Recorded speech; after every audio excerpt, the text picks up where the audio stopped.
Good morning, everybody. It is 9 o'clock in the morning here on the West Coast. It is noon on the East Coast. It's good to see you all this morning. I want to let you know that uh, I went in to style my hair this morning. This is the magic of doing something live, and realized I had not shaved. So you get me in all of my coming out of quarantine glory. So I will let you know, though, that as we move through the week, I will change the situation. I will shave because tomorrow I have on my dear friend Jenya, who is the customer service manager. She's the leader of all the fine folks. If you're in wholesale and you ever call in to talk with us about your coffee, about your orders, about issues or problems you're having, that team is led by Jenya.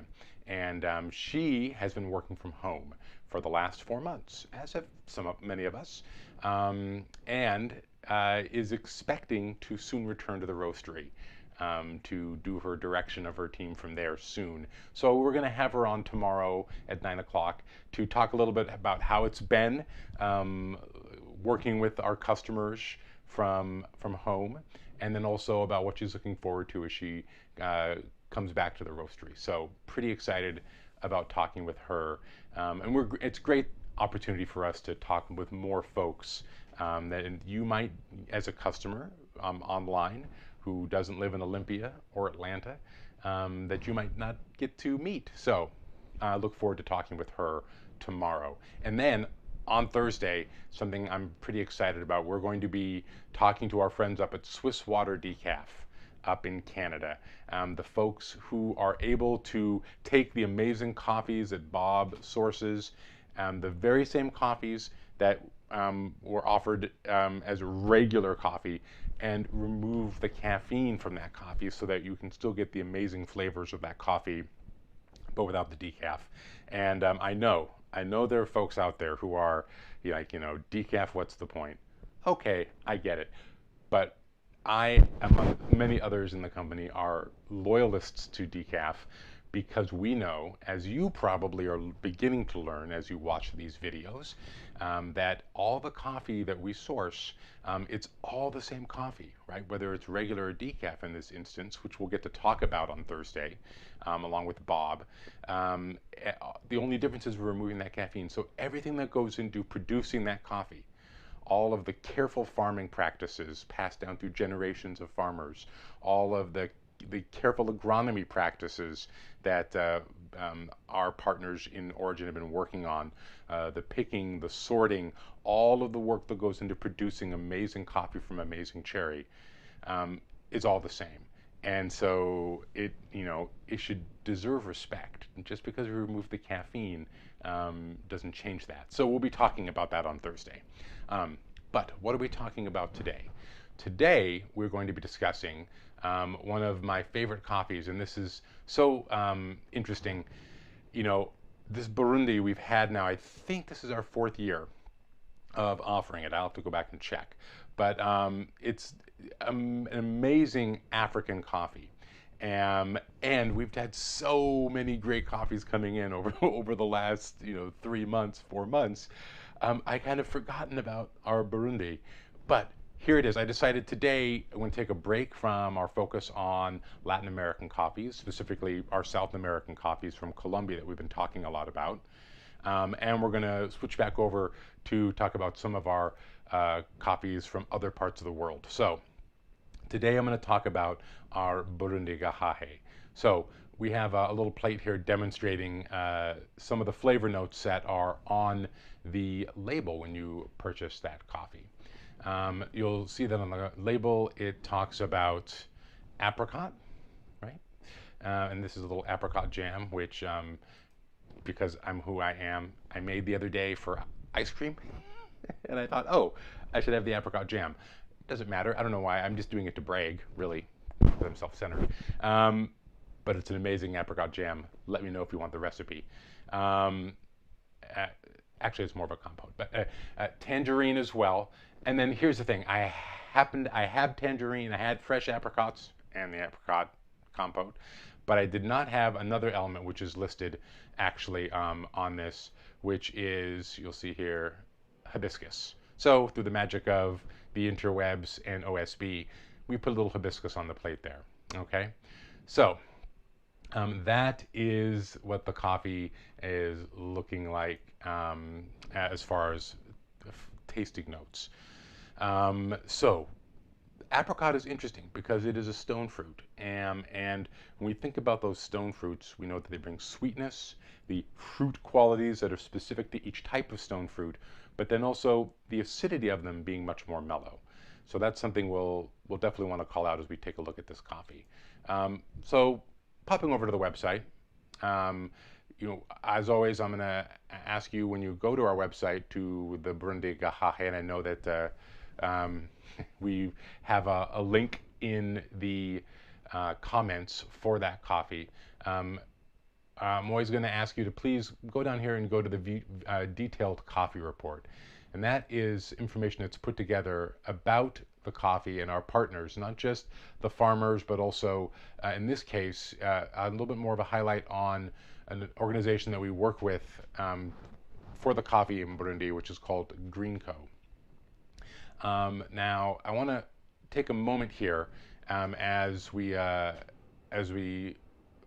consider this coffee, not just to talk about the coffee itself, but also to talk a little bit about where the coffee comes from. So I've pulled up a map here of the world, and you'll see that what we have here is the continent of Africa.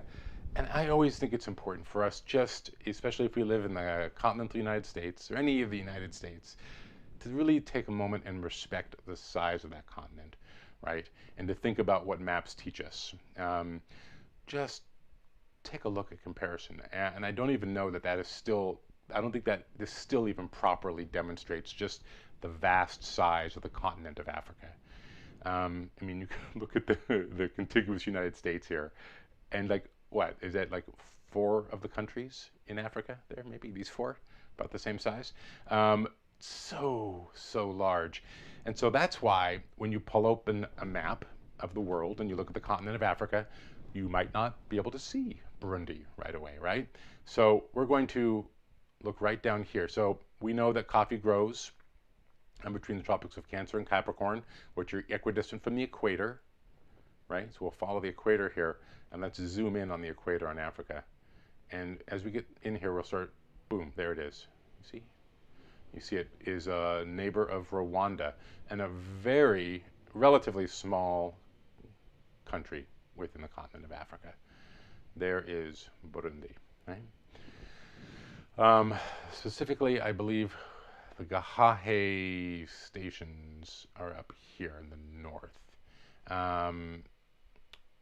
So the way that GreenCo works in Burundi is it is a company that hires, trains, and supports African agronomists. So younger people usually coming right out of university with science degrees who are then placed into work directly with smallholder farmers supporting, in this case, washing stations.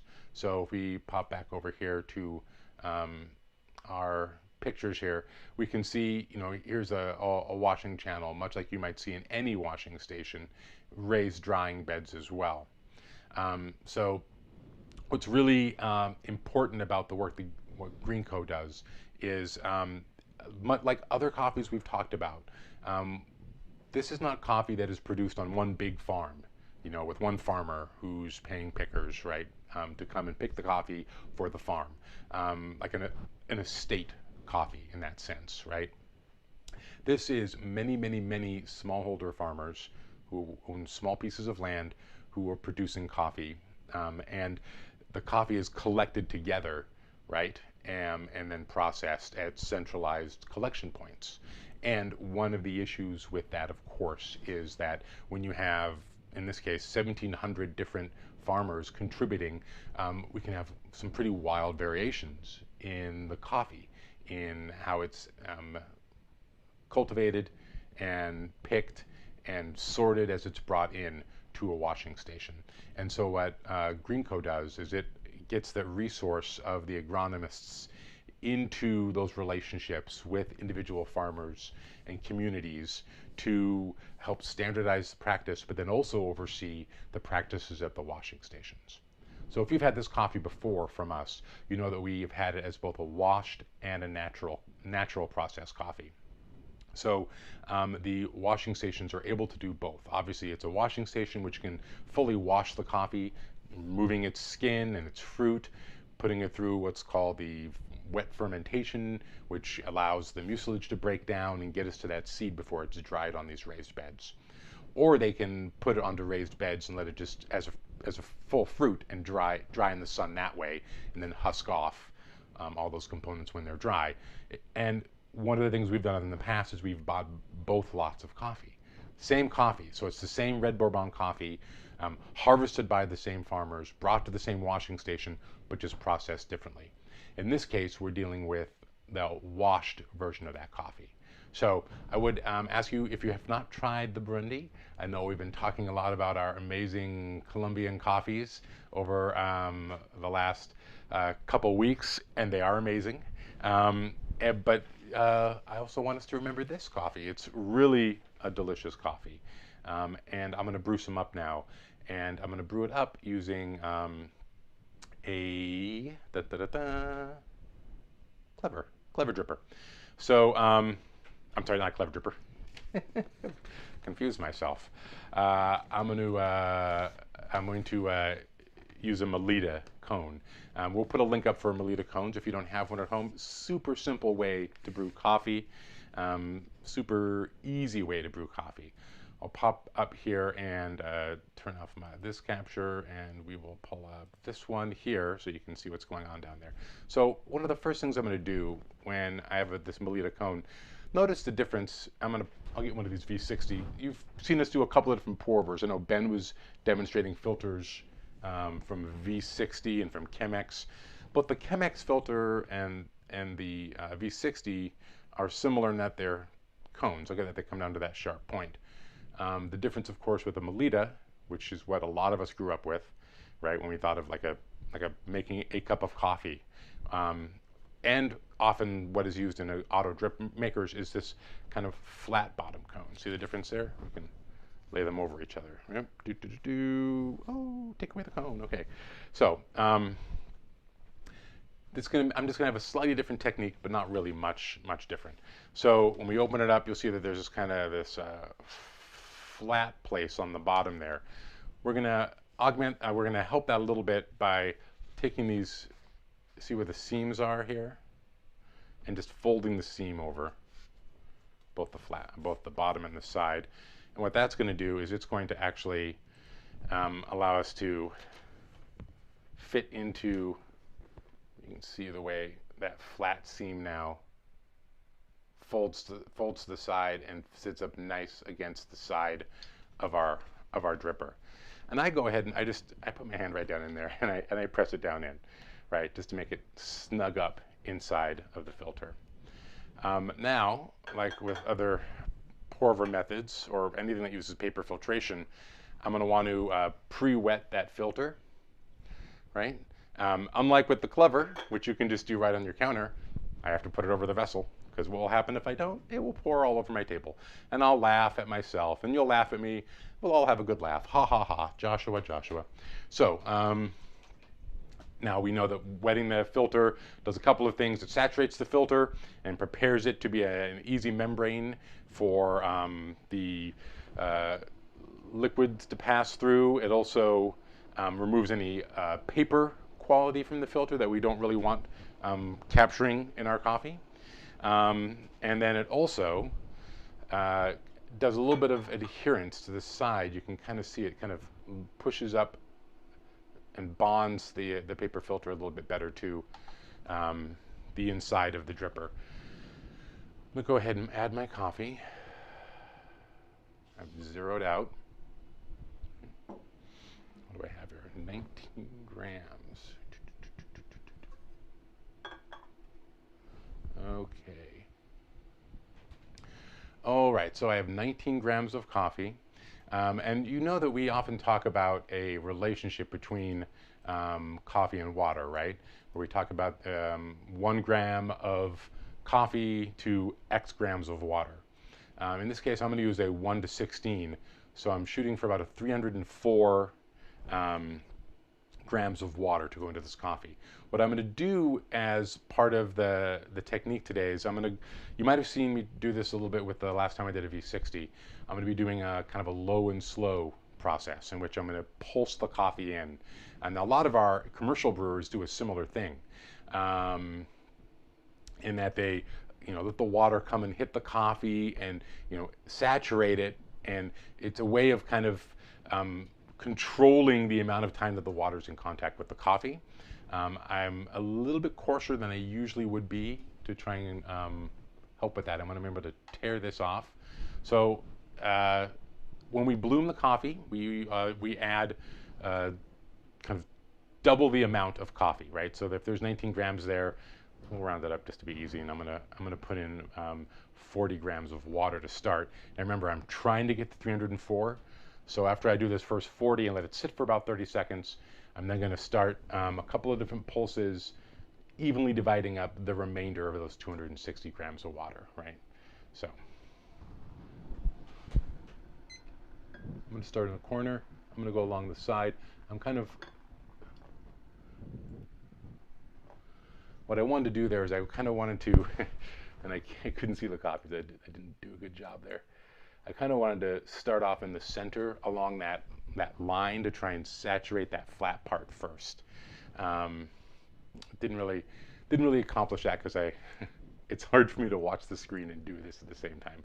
I'll work on my setup to get a little more ability here. And I'll also remove this so you don't see me crouching over the top of the camera. The camera just looks funny. Okay, and we'll remove our lovely little hibiscus flower. All right. Now we're at 40 seconds. So now we're going to do the first.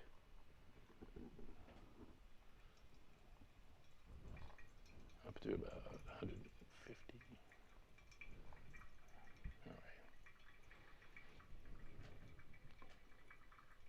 All right. Then a little bit more. About 250 probably.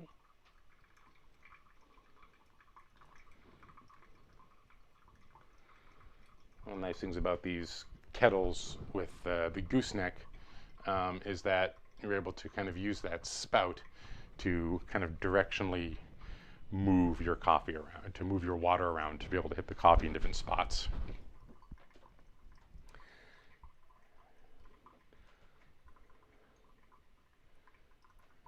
Go ahead and go all the way up to 300. I'm going to do a little over 300 just to accommodate some saturation, and then a little bit of a spin there, and that is really just to kind of draw the coffee that might be on the sides of the filter up along the wall of the interior of the filter, to draw them down into that slurry, so that we are saturating them rather than leaving them high and dry, no pun intended, on the filter, right? So there's our Gahahe. And yes, haha. Sometimes, I walk in here and I forget my mug. Because it's morning time here too, and we have a 7-year-old, and he has needs. Right now, one of those needs is constant conversations about Minecraft. So there it is. We're constantly talking about Minecraft in our household. It seems to never really end, which is fine. I follow his bliss. That's great. I'm getting a little tired of it. So if you have any solutions for me, let me know. All right, we're getting close to the end of our drip, and again, we're usually trying to get about a 3-minute to 3.5-minute. Let's take a close up of that. So you have probably seen Brendan on the VIP page talking about the flat, getting the flat surface at the bottom. Did a pretty good job there for that. Again, part of that is that pulsing of the coffee.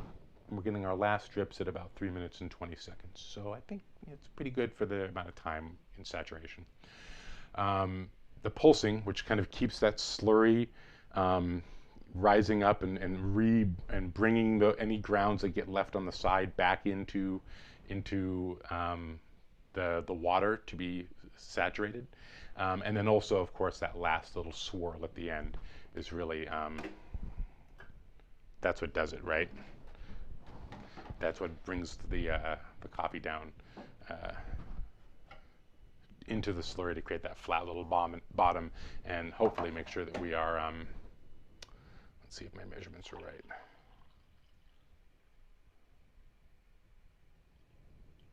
Oh, check it out. Exactly 1 cup of coffee. Good. So, not a ground wasted. That was 19 grams of coffee, producing 300 and I think I did 14 grams of water, right? And creates just enough coffee for one person to enjoy. So, it's still a little hot. Yeah, hibiscus for sure. Yeah, I really love this coffee, and it's been nice to try it again. Right, it's been a little bit of a while since I had tried the coffee, and it's nice to be reintroduced to it. So I want to check into our anybody saying anything here? Let's see what folks are saying. There's links here in the notes. Make sure to look down through the comments.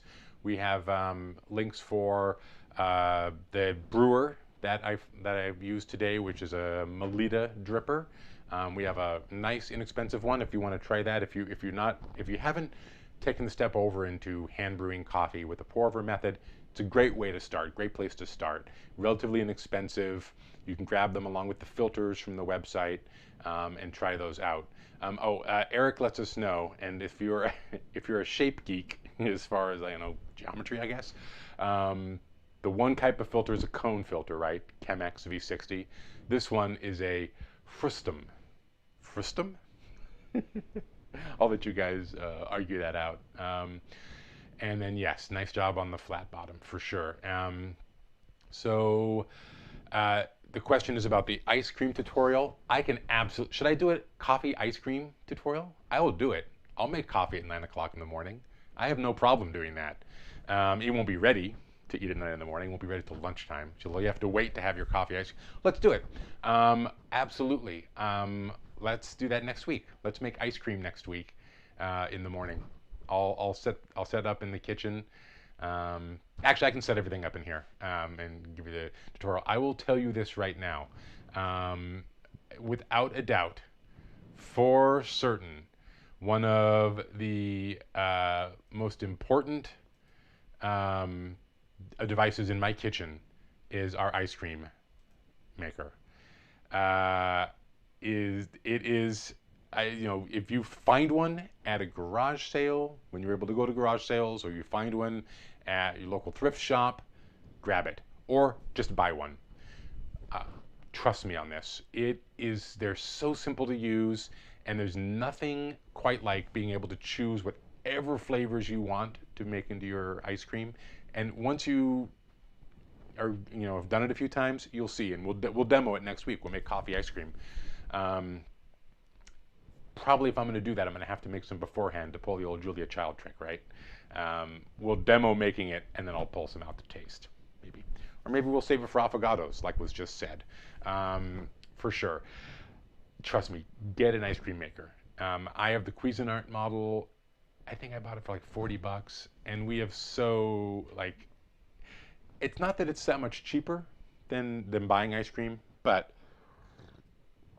the satisfaction. And again, you're able to do all sorts of things with it that you can't get from store-bought ice creams, right? Because you're able to control how you sweeten it. You're able to control the flavors, the ratios. You can make custard-based ice creams. You can use alternative milks, which I've done a lot of as well. So seriously, come spring and summer, you will thank me for haranguing you to get an ice cream maker. But we're here to talk about coffee. So we'll do that next week, though. We'll make coffee ice cream. Why not? Why did I even start talking about that. Oh, that's why I'd made the apricot jam actually. So, the apricot compote was to put on top of vanilla ice cream I'd made. Now I'm gonna make some coffee ice cream. But what should I put on top of the coffee ice cream? Maybe a chai syrup? I don't know. Maybe what we'll do is we'll take a coffee, we'll use it for the base of the ice cream, and then we'll use the tasting note elements to make toppings for it. Done and done. Yeah. How about the best coffee in your coffee ice cream? Yeah, absolutely. So throw in some comments, throw in some suggestions as to which of our coffees we should use for me to make the coffee ice cream. I'll make a cold brew extract of it, right? So it's concentrated. It'll be chilled when it goes into the custard. And then I will make flavor toppings that match the flavor qualities that are found in the coffee. All right, sounds fun.